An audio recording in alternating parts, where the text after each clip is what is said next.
Ryan, Tony, and Crystal. We can't guarantee that you're gonna look great, but if you wanna stay in shape, well, you better hit the GymWits. That's right, man. You know. welcome to the GymWits podcast. I'm Ryan George. I'm Justin Guild, aka Chef Sonic. And I'm Tony Marinucci, aka Tips with Tony, a registered dietitian. And we are the GymWits. So today's going to be a different podcast for us. I don't know if there's going to be much fitness talk. And if you're an avid podcast listener like me, you might have listened to many podcasts kind of switch up formats or really focus on kind of the current events. But I think it's something that's important to talk about. I couldn't, the last couple of weeks, I really haven't had the motivation to write a podcast episode, but I wanted to get together with you guys. And it's always fun. It's fun to chat about anything, but I think this is, who would have, I saw a funny, like meme, I'm going to butcher the meme, but it basically was like, COVID, it's like a sports kind of reference. And it was like COVID had like a 27-3 lead on racism and blew it. And it kind of seems like that's the story right now. It's like the protests, that were kind of sparked by the George Floyd killing have really kind of dominated the media, and in a lot of ways, rightfully so. It's something I guess we'll talk about and see how we're all kind of handling or this situation, if what we've learned, and maybe if we can add some insight. This isn't going to be an episode to like bash police, and I would invite, I know we have listeners that are all over the place, all over the political spectrum, and we have listeners that are police, and and that are of every different race and nationality and religion. Yeah. So I think it would be important that, I think it's important if your lived experience does not kind of involve mistreatment by police, that you listen to people who have and just kind of hear their experience. And I think that goes a long way to maybe understanding what's going on. Is whether it's you're listening to us talk about it, which they're far better, more people to listen to about the systems and what's going on. But I think it's important to listen. And that's where it's like, if we have people that do listen to us that maybe don't listen to other things, then we're, we'll share a little bit of how we feel. And I'm sure there might be a little bit of disagreements on some of this stuff. So sure. Well, yeah. And I also think our perspective is just helpful. Like none of us are saying that we are like leaders the fact that this is even political is disgusting, to be honest. I will just say that, like, this is based off the human race, although I know systematically there's issues, but like, it's really screwed up that that's where the conversation's going. But with that being said, like, especially people who live in other countries who maybe aren't exposed to the racism that's here in the United States, or maybe you don't even have like Black friends, or Black people other than listening to Ryan on the podcast. Like, I think it'd be interesting to hear perspective, just to hear personally what maybe Ryan, what you've experienced growing up in Brooklyn versus Justin. Didn't you guys both grow up in Brooklyn together? We grew up in Manhattan. Manhattan, in the city. I grew up in Brooklyn until I was in middle school. Then I moved to Manhattan, and that's where and then you met Justin there. Yeah. Right? So it'd be interesting to hear. I'm curious, and I don't know, like, guys, we didn't plan this podcast, we were just winging it. But I would be curious to hear if you guys were just treated differently in living in the same exact location. I feel like there's probably a couple stories you could share about that. Or no? No, what's interesting is growing up, I think as a kid, and so this is like, and this goes into like the kind of systemic nature of the racism and how it can affect you, is kind of, for me, growing up having mixed race and both seeing the kind of the whiter side of the world when you're in certain areas of Manhattan, and then the darker side, and I mean blacker, more where we're in Brooklyn, you see the difference in how people are treated. And I think as a kid, I wanted to be white. It's this weird feeling of like being almost ashamed of being Black because of the depiction, especially in the 80s, the depiction of Black people in the media. And in a lot of ways, I think that clouded my own kind of view of the world, because it was ingrained in you. And that's the thing, is like, going through school, it was ingrained in you that kind of being Black was to be, potentially a criminal. And, so, and it's like, I don't know, it was never overt and outright, but you definitely felt that, just being pushed through the media, through everything you'd see on TV. It was all about crime and the crack epidemic, and it was always black faces that were being arrested and black faces that were, in trouble. And so, even if so yeah, it was weird. It wasn't until I really got, I got to high school and that started to shed a little bit. And so for me, it's like I didn't, it's interesting because like as a kid, I didn't notice anything, but then as an adult, you start realizing, oh wow, and it's little things. Like for example, the way in school, it kind of downplayed even like slavery, that it was like, it was less about, how horrible it was and the long lasting effects, but they kind of highlighted, freeing slaves, and and even talking about George Washington. One of the funny things I remember very distinctly, and I do remember this as a kid being like, well, that's not right, is like they were, they would lionize Washington and it'd be like, oh, well, he had slaves, but he released them all when he died. And it was, and as if that was like a really noble, great thing. And it was like, that's kind of strange. So he went his entire life owning people, and then we're gonna talk about how great he was that he freed them after he died. That doesn't really make sense. And I think there's this kind of rewriting a lot of just American history, and or at least reframing of American history in a way that we so that we can shed our kind of racist and again, it's like not that everybody is racist, but that the system we grew up in is and is built on it, and that we're so the United States is built on genocide for the most part. So we're so quick to kind of throw a blanket over it and kind of hide away from it, rather than I think really face it. And I think that's a large part of the issue. And so growing up, I think you really it's hard. It's a weird situation because I don't notice it as a kid growing up as much until, again, then when I got into high school. I think the other issue is then we get to like the police brutality is you start witnessing police behaving badly, and you become a target. And I've had a dozen maybe bad experiences. Luckily I was never like attacked, and never had a horrible situation, but I've had myself personally a bunch of bad experiences, and it's like, yeah, have I done illegal stuff in my life? I mean, nothing crazy, but I was never in any interaction with the cops. I was never doing anything illegal, and so did not deserve to be kind of treated in the way that I did.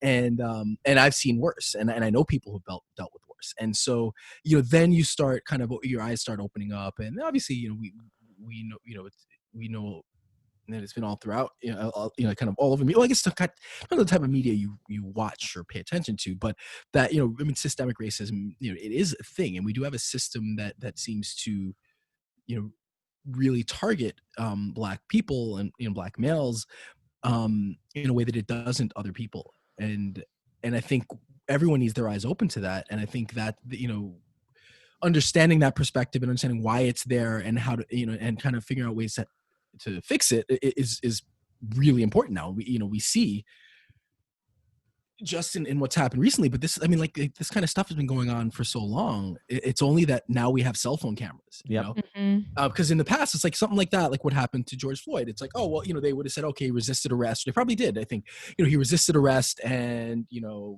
whatever. There's an old guy that got shoved by the cops. I don't know if you saw that. A 75-year-old man who was protesting in Buffalo, and a couple of cops just shoved him.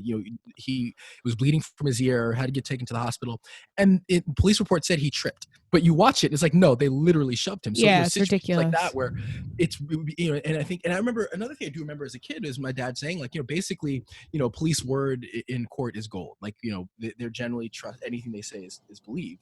And so you have all these situations that have been probably going on for decades.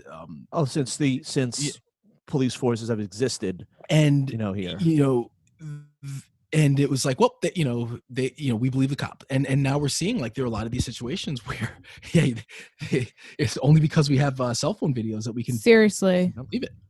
Yeah. And the people, what's crazy is I know someone, a friend of mine, who his roommate in college was shot by the police, and all over the tabloids, it came out that he was resisting arrest, he wasn't listening, and that's kind of why it happened. And he was a football player, he was 20 years old, he was probably going to be like in the NFL, he had a whole career ahead of him, he was a good kid.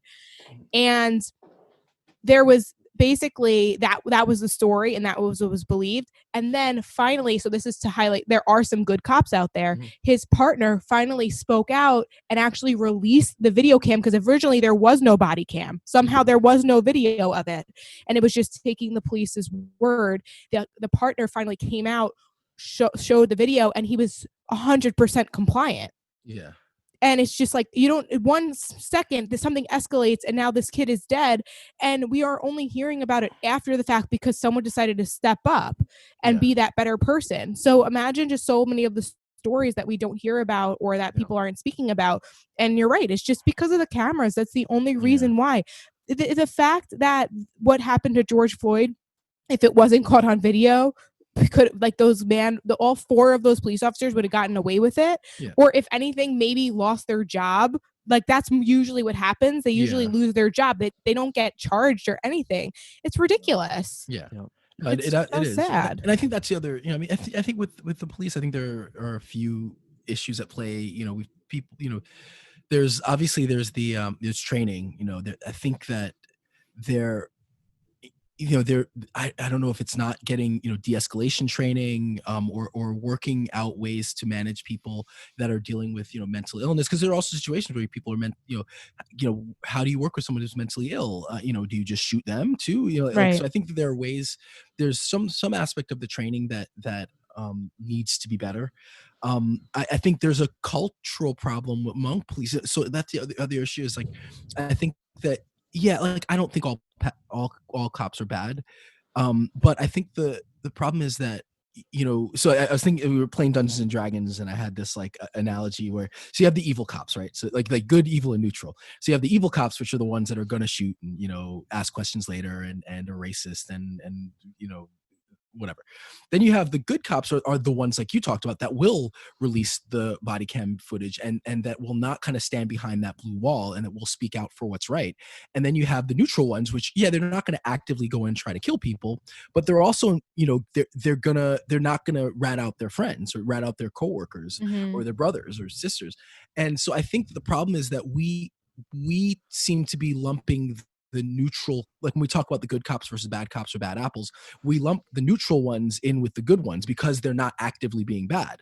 But I think we need to switch. They need to be lumped in with the bad ones. Absolutely. Because at the end of the day, complacency compliance is just as bad as being a perpetrator standing exactly. And so I think that that's a situation that needs to change, among police is that they need to be able to speak out and not feel like they'll be, I'm sure a lot of it's fear of retribution. I read a little thing about that, examples of cops speaking out and getting fired. And so, that's problematic. And so I think that it's not enough to not do harm, or to not actively hurt people. You have to fight for, what's right. If you really want it to change, as a system. And I think the other thing is just consequences. And the problem is that, even in a situation where there's video, like Eric Garner, there were no consequences. And so, if you have to fight like, hell for it. So, even though the 4 cops in Minneapolis were arrested, there's no guarantee that they're going to get convicted. And so I think that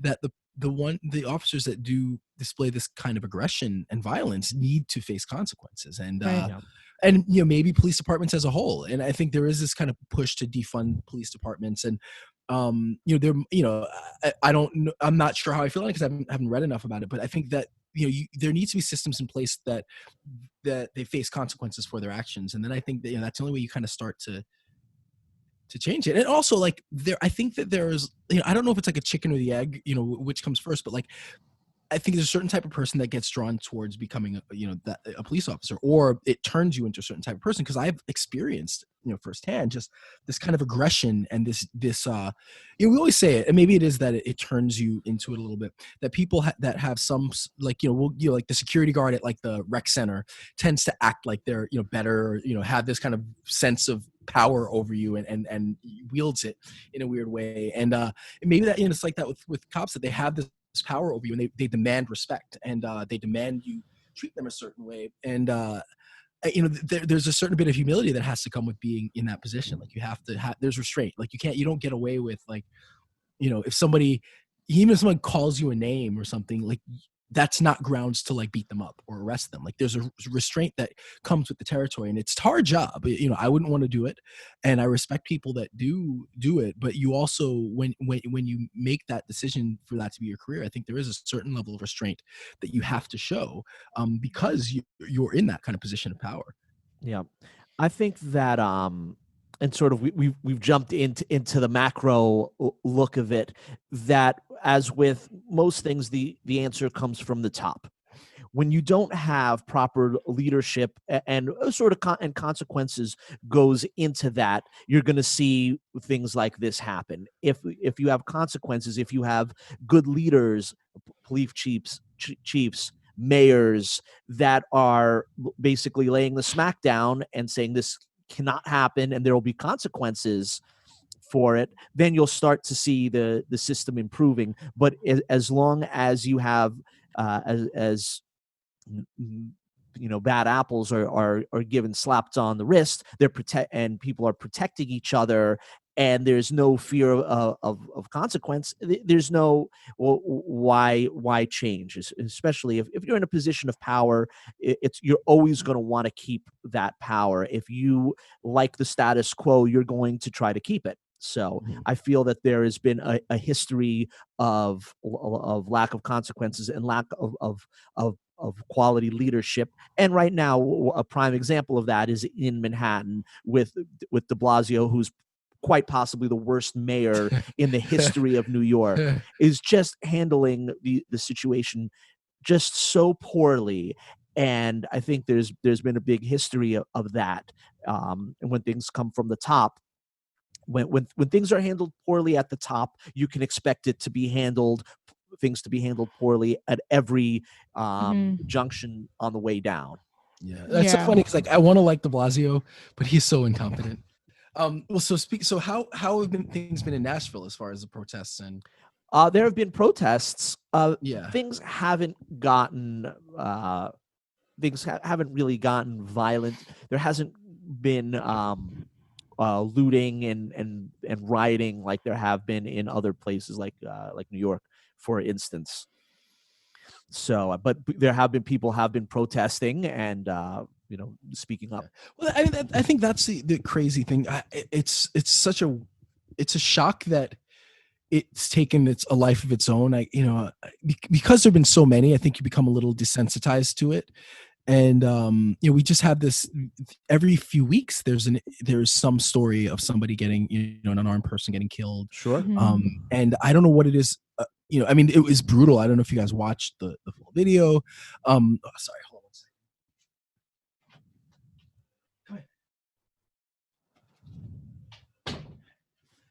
But yeah, it's particularly brutal and hard to watch, and I don't know what about it triggered. I'm sure maybe it has a little bit to do with people just kind of being inside and there's the anxiety of dealing with the disease and loss of jobs, and just all that's going on. You pent up, and that was the kind of straw that broke the camel's back. But I think like the anvil that broke the camel's back. Yeah, and weirdly, like I'm sorry, it's like trying to talk about this and the dogs are freaking out. But yeah, you have this. It's crazy because I never expected that. Something like this to happen so powerfully and so with so many people, and just so long lasting, and the fact that it's happening not only in the U.S. but in other countries. Yeah, and I'm actually a little optimistic that maybe it will affect change, and I think that it's like anything with the media. I think the violence and the looting has been highlighted, but it's 99% has been peaceful, and I think the then there's some questions as to the violence. Like I think it's crazy that we live in this time, but there's some weird these right-wing kind of agitators that are also, not that they're the only ones doing it, but there are people involved that might there was the video of a guy that is actually a cop who was like breaking down windows, and so you have it's a strange time where these things that would normally sound like conspiracy theories, like we're actually seeing happening in the midst of it. But I think the good thing is that even though like a lot of the media narrative has been about the violence and looting, it's not stopping it, and it's still happening. They're still going on strong, and it might actually affect change. Like it actually looks like and this is one of the things that it is to be an American, to be American. Yep. And one of the there are a lot of reasons to not be proud to be American, especially right now. But I think that's one of the things that is that we do have we are a history of protesting things that are wrong, and that we can kind of do that, and that the activism seems to be having an effect, and that it's getting people engaged. And I think at the end of the day, after the protesting, we then now have to vote people out and keep the awareness and not get complacent and not forget what's going on. Mm-hmm. Yeah, I think this is just the beginning, and it and unfortunately, like, and I think also too, not only is everybody responding the way they are, and it's really taken like a light, and and more people are becoming more aware.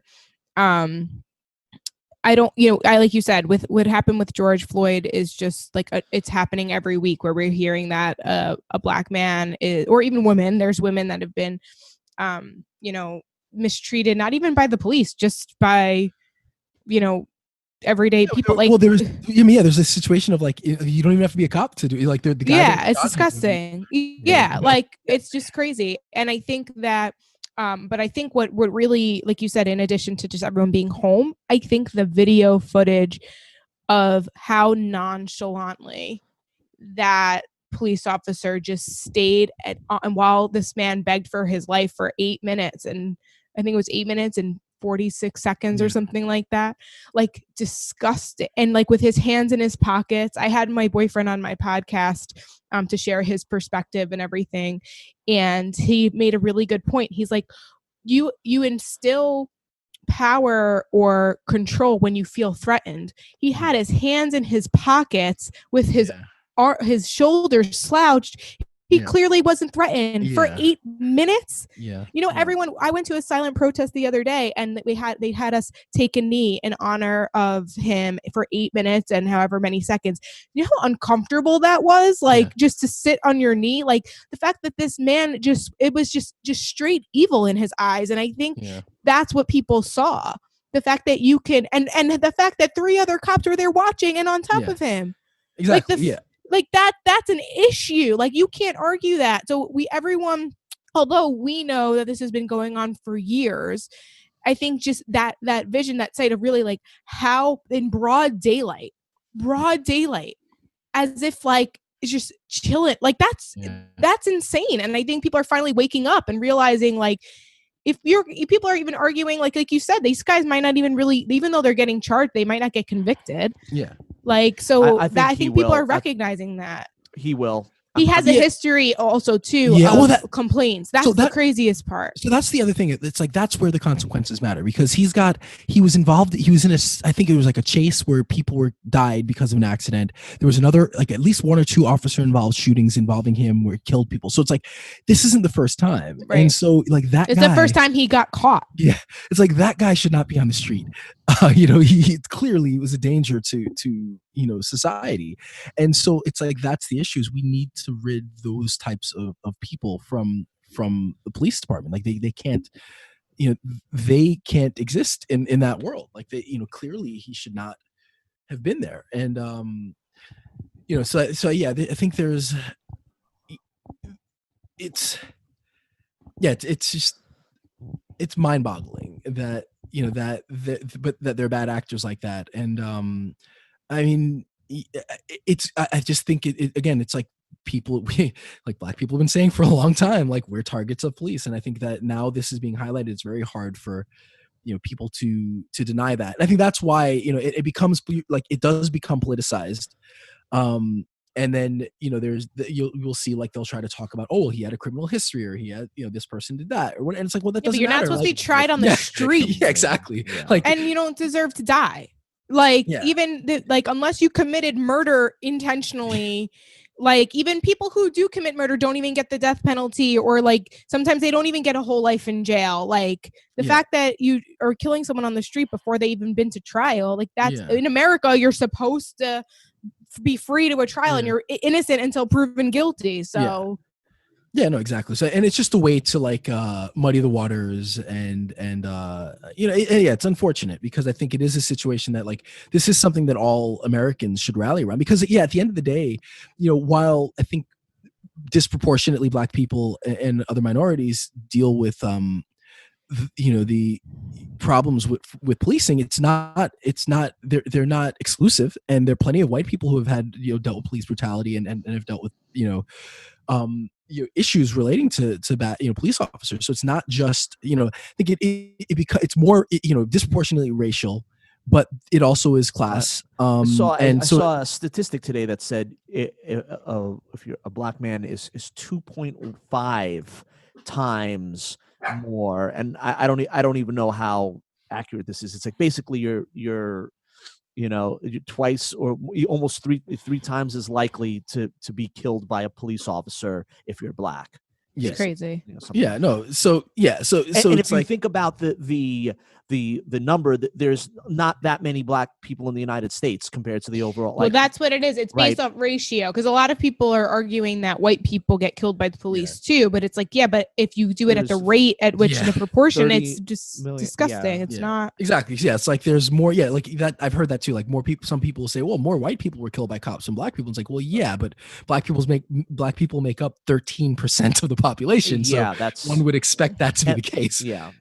Same thing Yeah. with incarceration rates Yeah, too. exactly. Which Like is just a whole Yeah, other topic. which is a whole other issue. I mean, but it comes back to like Yeah. this kind of systemic nature of it. Like, there's just like if you take poverty and policing, and even like the way that like I saw something the other day where there were two kids, like literally they were 17 years old, white kid and a Black kid. It was like the same judge, same charges, everything was the same. The white kid got something like 2 years in jail, and the Black kid got like 20 something years. So you have a situation like that too, where you have like unfairly treated in the justice system. Sure.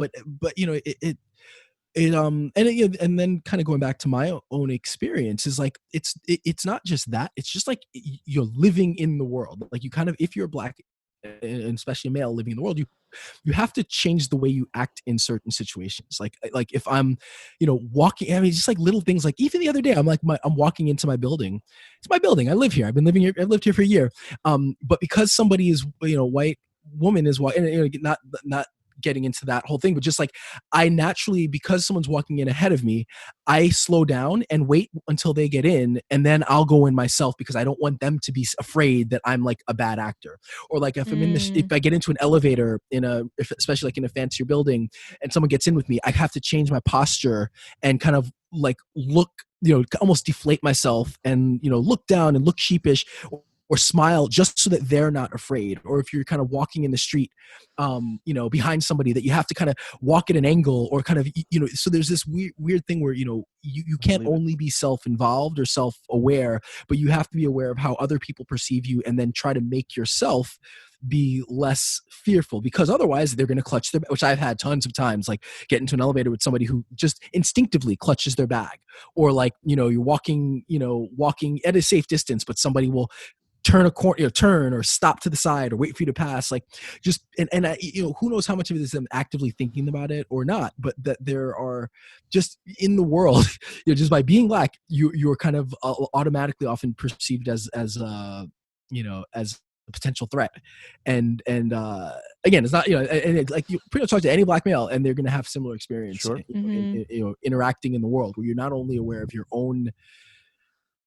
own presence, but you have to be aware of how others perceive you, and then try to find ways to, you can or cannot. Like there are parts of me now, it's like, what, screw this. Like like the other day when I was like, I slowed myself down walking into my building. I kind of caught myself like, why am I doing this? Like, who cares? Like, I'm not a threat. Like, why do I need to make myself appear like less of a threat if I'm not?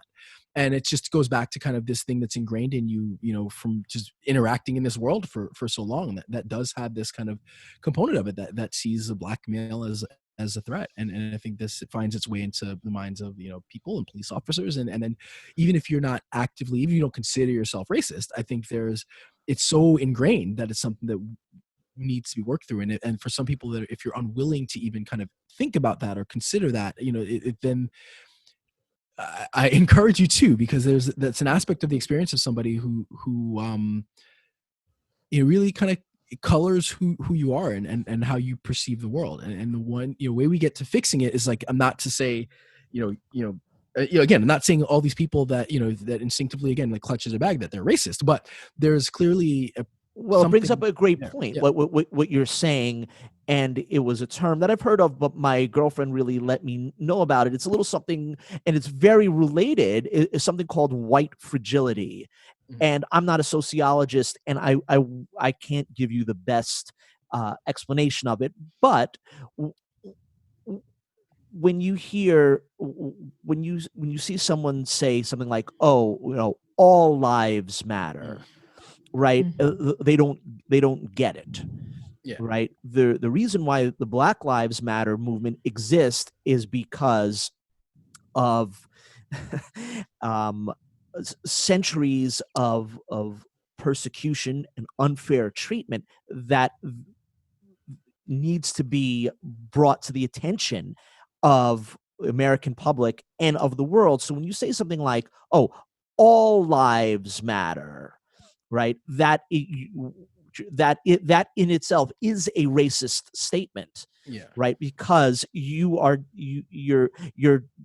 belittling the concept of the Black Lives Matter movement, which is bringing attention to this specific. No one's saying, no, of course all lives matter, right? It's just it's a dumb statement. Of course all lives matter. They're completely missing the point, and we could go into many explanations of why that is, out of fear, out of being uncomfortable, right? As no one wants to be called a racist. Yeah. But right, when you are sort of similar to what you mentioned before, that the neutral the neutral character in the D&D, right, is not actually neutral. If you're standing by and you're watching, like the police officers that were standing by were just as culpable. Yeah, exactly. Oh yeah. Right. So if you are in society, if you are saying things like, "Oh, all lives matter,"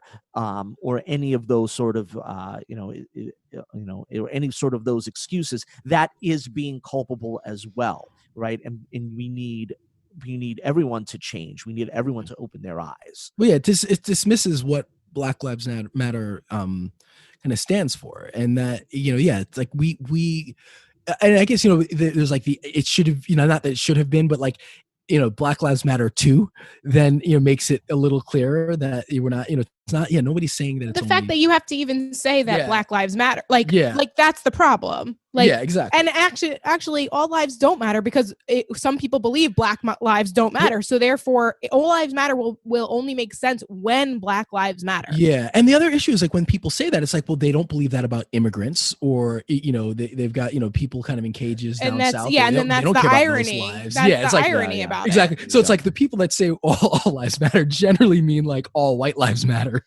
And I don't want to think about anybody. It's like it's not a. It just means it's meaningless to say that, because and it diminishes. Oh no, it's not meaningless. It's actually harmful. Yeah, you're right. You're absolutely. You're right. I think. I mean, the saying it is meaningless because there's not. But it is a harmful thing to say, because it does diminish.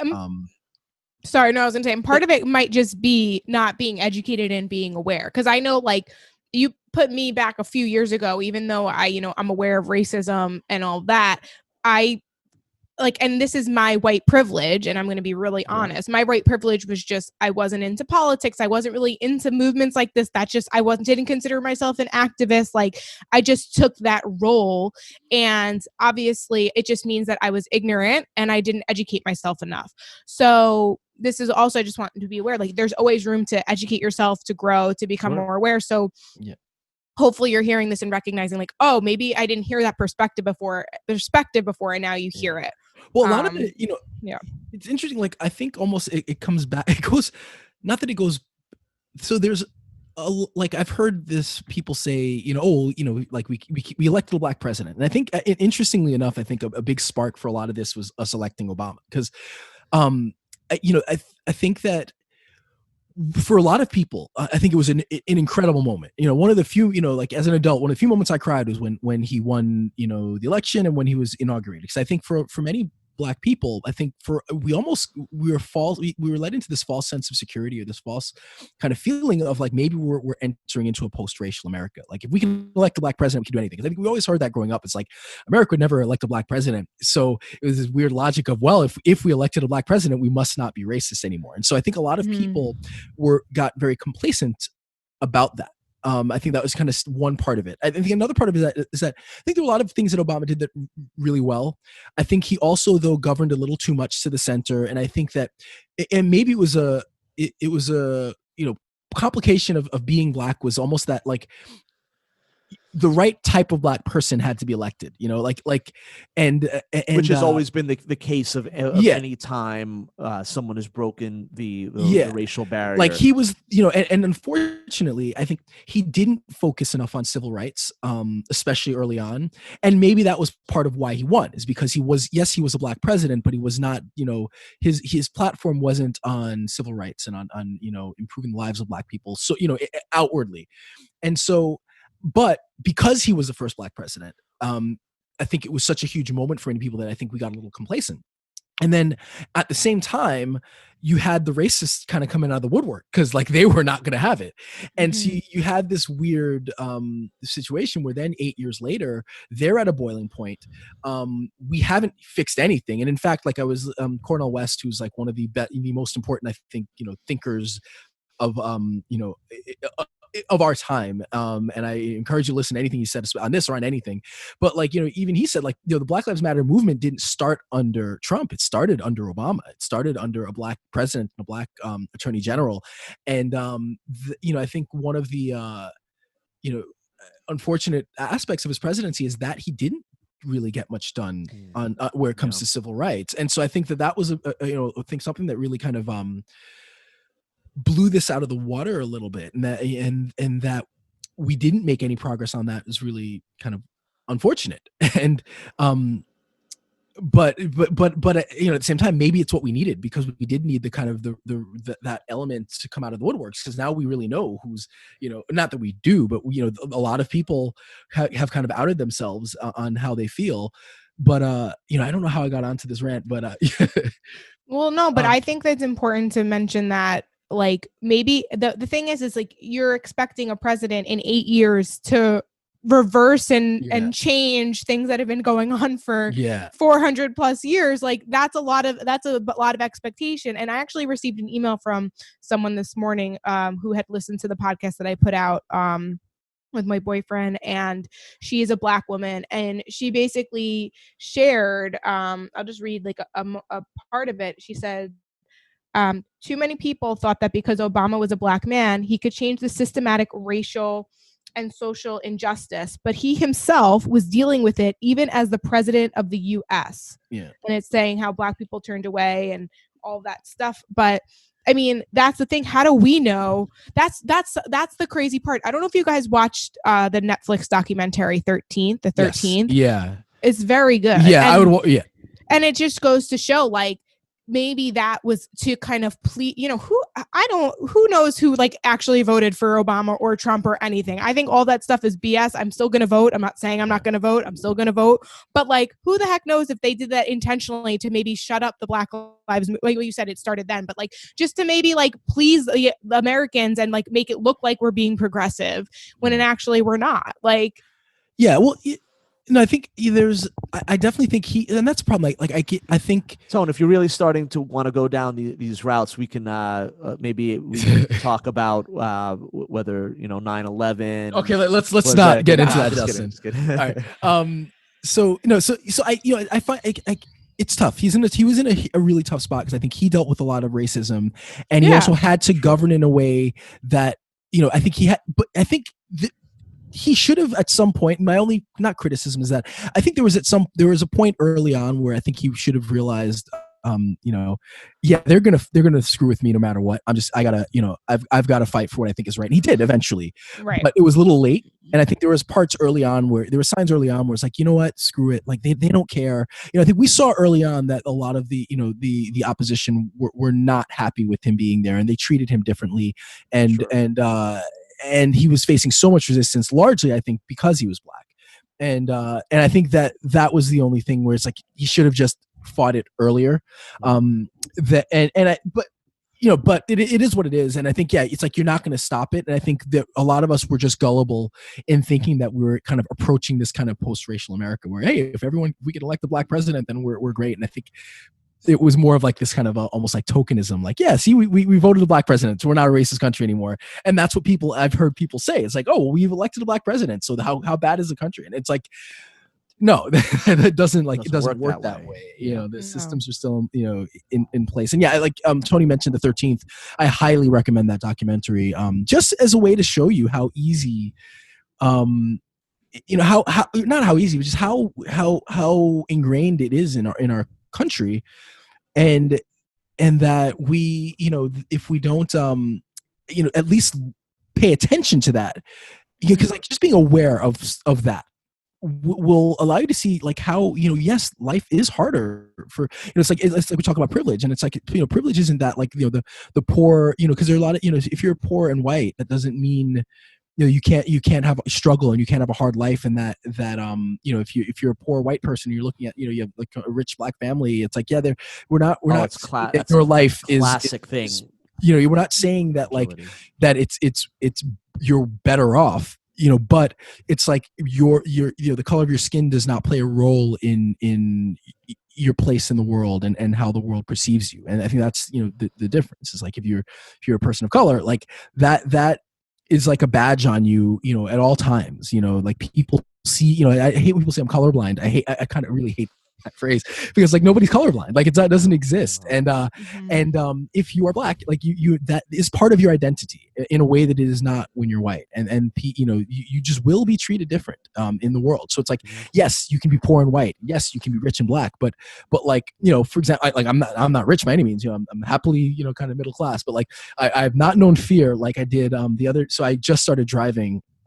I got my license for in January, and I had not known fear until I saw a police car with sirens behind me. I was thinking I had to be pulled over. I'm like, oh fuck, please, like I'm terrified because like I don't know how to act, because I've seen guys get shot with their hands on the steering wheel.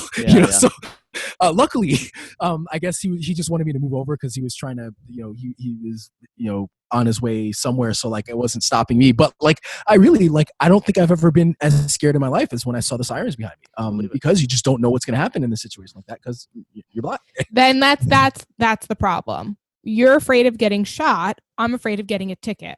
Yeah. All because of the color of our skin. Yeah, that is insane. Yeah, exactly. Like that's a great point. Like the fear generally, if you're white, is you might get a ticket and some points on your license.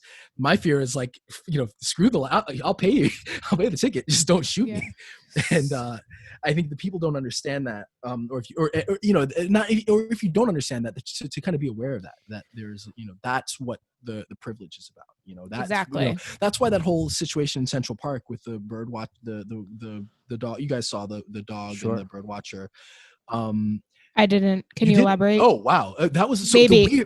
I don't think so. The weird thing about it is this was like this. The video of this was like posted a day or two before the video of the George Floyd thing. So like for a day, this woman was reviled, and then like the protests started, and like I don't know if it was a good thing for her or not, but like it kind of took. So basically, there's an area in Central Park called the Ramble where I guess people go to birdwatch.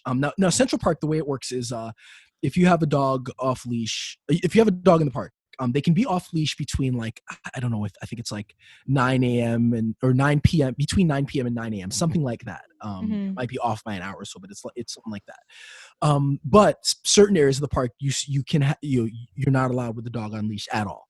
So there was a woman white woman who had her dog off leash, and there was a black man who was bird watching, and he asked her to put her dog on the leash. So now I think the video starts where I guess it doesn't show him asking her to put the dog on the leash, but it starts with basically she's arguing with him about she doesn't want to put the dog on the leash. He's asking her to put the dog on the leash. She kind of approaches him, and he's like, "Get back, stay away from me," and then she's like, I'm going to call the cops. And she gets on the phone. She starts, saying there's a black man threatening me and my dog. Okay. Yeah. I heard about it. I didn't see it, but I did hear about that. Because she gets hysterical that there's a black man threatening her. I felt horrible for the dog because she's like choking the dog, trying to keep the dog. And so like something like that, it's like, I don't know how much of it was like premeditated or how much of it was just her freaking out and panicking, but like she, it was definitely premeditated. Yeah. Well, to an extent. It was not hyperbole to say that she was threatening his life in that moment, because she's basically saying, I'm calling the cops on you, and I'm telling them it's a black man. It's like a black man is threatening me, and he was not like. It's even worse. It's basically even worse. Murder. Even worse. Like he's told her to stay away. She got close to him, and he said back off, and she's like yelling. And so in like a situation like that, like that's asking for like 4 NYPD officers to run in, guns up, and shoot him. So it's like that, that type of situation is just terrifying, because like only if it's a black man can you do that, and that's just, it's like terrifying. And I think she used it as a weapon, because I think for her it was like, well, here he'll hear that, and he's got to go, he's gonna leave me alone because she's saying it's a black man, and in his case, he he's showing a certain amount of bravery. He didn't, he kind of was like, okay, all the cops. And it wasn't, when she put the dog on the leash, he was like, all right, great, I'm on my way. But yeah, a situation like that it's like terrifying, and it's not hyperbole to say it's like, almost attempted murder. It really isn't. Yeah, no, it definitely isn't. And it's funny, and yeah, it came at the right, because everyone was talking about that. Yeah, for her it came at the right. I mean, she did lose her job, and lost her dog, but I guess she got the dog back. But it was like, she was like the queen of the racists for like one day, and then then stuff happened in Minneapolis, and she almost kind of, in a way, got away a little bit. I mean, I'm sure, she's gonna have a hard time. I think especially the nature of the internet now, like, her name will forever be associated with this, and there's a part of me that wants to be a little bit charitable and say that it was like just she panicked and freaked out and but even if I'm charitable, like if I'm like, okay, she panicked and freaked out, and like I don't think she should go to jail for it or get charged. Like it's even more scary that was a natural. Definitely go to jail. Whether or not, I'm just kind of saying, even if you're charitable, like even if you're like, okay, she just freaked, she panicked, she didn't know what to do, and that's more scary, because just by her own kind of privilege was like, I'm gonna just use this and wield this as a weapon, and if that was a natural reaction, how many people is that a natural reaction for? Yep. Like either way it's bad, whether if it was premeditated and she knew, like she was really thinking that, even if she thought that through and was like, I'm going to say it's a black man, and I'm going to say he's threatening me, and that's she said she was she said she was going to do that. You're right. Yeah, she did. So it's 100% premeditated. Yeah, that's crazy. Yeah. So all right, where do we go from here? How do we well, what do we give? There's a resource, maybe. There's actually a book called White Fragility. And it's on my list to listen to. So it might be a good audio book or book to purchase if anybody is interested in learning more about what exactly that means and what you can do about it. Yeah. And I mean, I think, like I would read, talk to your friends if you talk to your black friends about their experience, and just to gain insight, because it's not, again, it's not to say like, I think it gets conflated when we say like it is a racist country, which it is. It was literally built off the backs of slaves, and but that is not saying that all people are racist, and so it's not that like everybody is born racist, but there are kind of implicit biases, and there's things that we see in the media that we've grown up with that it's hard to change that overnight. And I think that the first thing is to be aware of. Just to be aware of it, and that is the nature of that is our society, and that if you want to fix it, you have to be aware of it, and that like part of the great thing about America is its ability to change and its ability to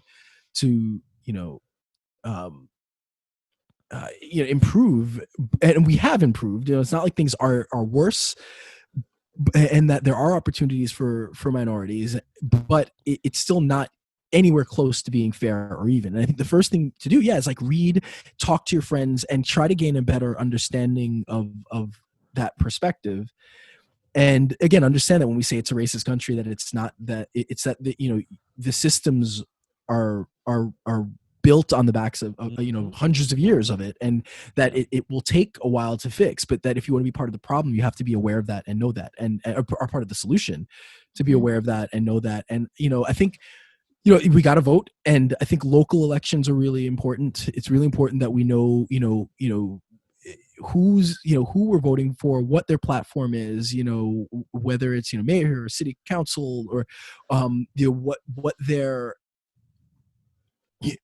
how are they going to deal with the police force, how are they dealing with the district attorney is important. Like things like that we get so focused on national politics, and to an extent, like, yeah, well, we know who our mayor is, we know who our governor is, we know who our senators are, but we don't know who how many people can name who the district attorney is in your state. How many people know what your mayor's platform is on policing?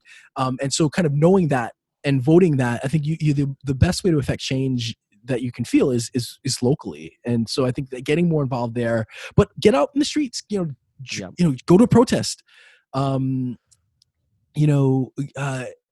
just get involved, I think, is the most important thing. I think the more that we're, if we are a democracy, and we're going to learn a lot about that over the next, I think, between now and November, we're going to learn a lot about our democracy and how strong or not it is. But if we're a democracy, and if you want to be a strong democracy, I think the citizens need to be involved in the democracy. And I think that part of the problem with this country, and this isn't just supposed to be. Yeah, and part of the problem with this country, and this is going back, for a long time, is that I think we've ceded the power to the politicians. Like we effectively, like, we vote you in and you guys figure it all out. And obviously that's their job, but they've effectively, I feel like the politicians have effectively become they're more self-interested, and it's more about their power. And I don't think they're not public servants. Like, they're not out there very few politicians on left or the right, and then you got, as any regular listener knows, I'm very much on the left.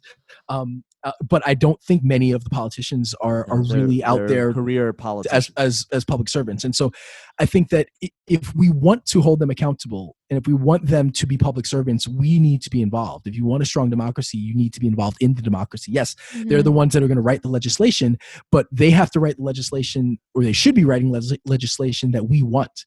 And that, again, requires us, to be involved. And I think it's not enough to not be, political. You have to, at least on a very base level, know who your politicians are and what their platforms are, and hold them accountable. And I think that's the only way we kind of get this country on the right track. Because otherwise, like, it's all about corporate interests, and for them, it's like, where's my next campaign donation going to be, and when I'm no longer here, where's my job going to be, how am I going to make money? Yes, I think that's a big part of how we how we get to fixing this. So I think just awareness is key. Talk to your friends, listen to their perspective, and understand that, again, we're not calling you a racist. We're saying that the system was kind of built on something that we need to fix, and get involved. That's all. Yeah, and I want to, and we could talk we could talk forever about this. I personally think that the best method is the Bulworth method, but that's yeah, that's gonna take a while. That'll take a while. I want to clear something up between the difference between racism and bigotry. I think that a lot of people say, "Well, I'm not a racist," when they really mean I'm not a bigot, right? And there is a difference. And it is part of the problem when you say, "Oh, I don't hate someone because they're black," but then you go on and say something like, "Oh, but all lives matter," right? That's a racist statement, right? Right. So yeah, you're not personally going to go out and and want to lynch someone because they're black, or want to take something away from someone, or like hate someone just for that reason. But when you buy into the system, and when you let it happen, that is in effect racist. So I think that that's something that people need to understand. People get very uncomfortable. White people get very uncomfortable and offended when they're called racist. Right. But it's something that as a white person, and as white people, I think that we need to deal with, and we need to understand, and we need to be uncomfortable. right? Because if you're not part of the solution, you're part of the problem. I know it sounds generic, but it's very true. But I think in this case it is. I think that, like we talk about with the police, I think if you're complacent or if you're quiet, then you're kind of complicit in the actions, and it is right now, and as things are right now, it is part of the problem. And so thankfully, people are in the streets, and I think that young people are out there. And I think one thing, I think we like to talk about young people as the younger generation as being kind of focused on their phones and kind of millennials, and we make fun of them. But really, like we didn't have activism like this when we were young, and I think this is they're doing it on levels that even after like Sandy Hook and this, and I mean, like I'm heartened by that, and that we have a younger generation that is growing up on, and thanks a lot to social media. Like social media can be one of the worst things in the world in some ways, but one of the best in others. And I think, because of the access to social media, we're seeing a younger generation that is growing up with activism being almost in their DNA. And that's nice, because I think that then, it will start, we will see things, change for the better. And it might take a while because we saw a bunch of these kind of old politicians who are trying to hold on to power, but it can only be so long. And I think, again, if we can kind of maintain our democracy for the next year or two, maybe we've got a chance to kind of pull out of this thing with a society that is much more accepting of race and sexual identities, much more than we've ever seen. And in part, with the internet, I think you'll have groups. You're going to always have those fringe groups, but you're also going to, largely, like, people have access to other people and will be able to learn and hopefully make this country better. But I guess that's it. I don't know. Hopefully over the next few weeks we you see some real change, and that things don't get too violent. I think I understand sometimes that I think with the violent part of the protest, obviously nobody wants it, but sometimes when you feel so helpless, you can understand it happening where there's just lots of people and that anxiety and frustration. And I think the problem though with the violence is, in addition to obviously to you not wanting it, is that it then gives the media that to focus on. So instead of being like, hey, the majority of the violence isn't from protesters, right? Like, looting and things like that is almost it's piggybacked on top of this movement. But the people that are looting are not protesting. Yeah, and there's some great videos of the protesters trying to stop the violence and stop. And the crazy part is that when protesters are doing silent protesters, even silent protesters are getting hit with rubber bullets. Like, people are still being forced to not speak up and like being attacked when they're just trying to make a statement. Like, that's why it's so crazy. It's like, you're damned if you do and you're damned if you don't. Yeah. So even if it, that's the screwed up part, is that I think at any time when it comes to, even the media, like, there's many sides to the story. And I think we all have to kind of do a really good job at really taking it all in and really reminding ourselves, like, what's the root cause? Like, why is this happening? Not what's happening, but why is this happening? Yeah, absolutely. All right, cool. Well, if maybe the first episode ever with no fitness talk. But I thought it was important, for us to we are philosophers, right? Yeah, that was the original premise of the podcast, right? It's fitness philosophers. Hopefully you took something from it, and I guess that's it. Next week we'll be back with fitness talk. Hopefully things get, there's nothing else happens in the world that we're kind of compelled to talk about. I'm Ryan George. I'm Justin Guild, aka Chef Sonic, reminding you that truth does not sell.